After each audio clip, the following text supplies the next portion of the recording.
I remember reading sort of the texts of the different grants and was like, yeah, it's this one.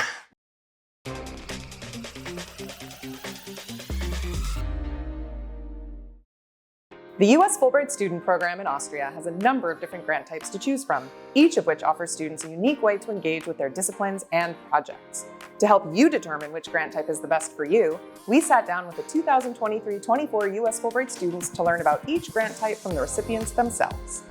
In this interview, we discussed the Fulbright-Mach Award with Henry Blood, who received this grant to conduct his research project at the University of Vienna.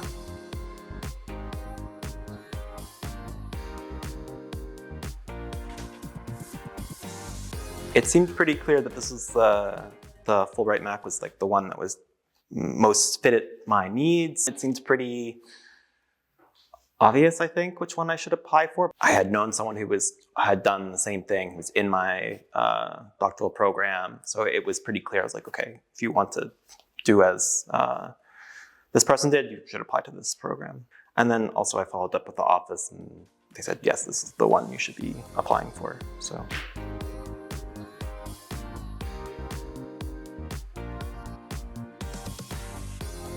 A dissertation project is very much the majority of the work is on your own. You really do need to have help from your doctoral advisor, other people in your cohort, and people at archives. For my project, I'm really reliant on archives in Central Europe, and so there's not that much I can be doing from the United States, and so the Fulbright gave me the opportunity to spend a long time here, do archival work, which I wouldn't have been able to do on like a 3-month stay.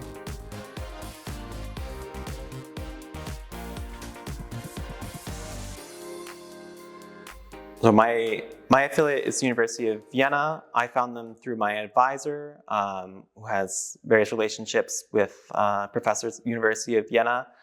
The advisor relationship here has been good, but fairly hands-off. They help me get settled, introduce me to various archives. There's a research group that I can present my continuing work on, but it's fairly hands-off.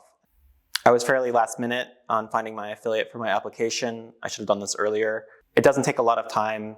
Send a few emails to professors in your field at the University of Vienna, or there's quite a few other institutions that scholars should look at in Austria. And yeah, do that maybe first.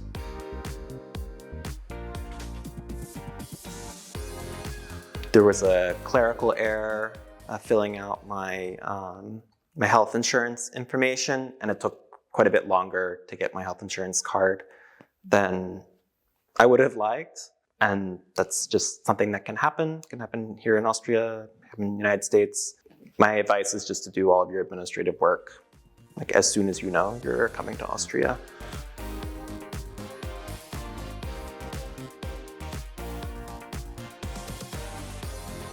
The balance between my grant-related activities and my role as informal cultural ambassador, I don't usually think of myself as like walking around with a big American flag on my back, but I do think it comes up more in extracurricular spaces in the running groups that I'm a part of. They'll be like, oh, where are you from? And it's quite common in Vienna that people are from all across, not just Europe, but the world. Everyone has a story of how they got to Vienna and they want to know yours. And there must be some aspect of that I'm bringing, American academic culture interests when I am, at work in an archive or in my research group. Sometimes that's a little hard for me to pin down what exactly it is, but I think I can sometimes sense it in what questions I'm interested in, and my responses to a colleague's work is slightly different.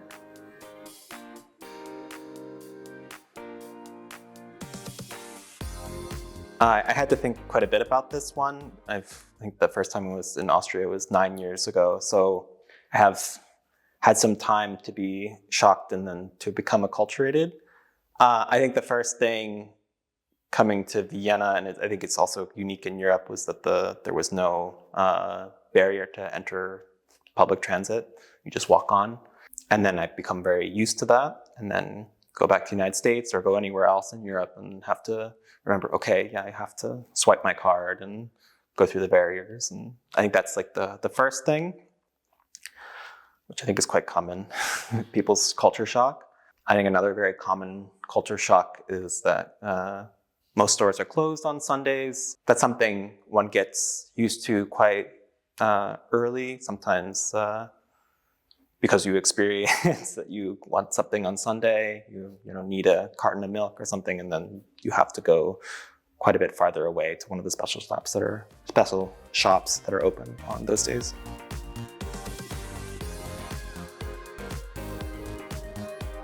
I think that you should reach out as early as possible to past Fulbright grantees and reach out to the office if you have any questions. Their experience will help make the process much smoother for you. And yeah, whether it's in the United States or in Austria, do all of your administrative tasks as soon as possible.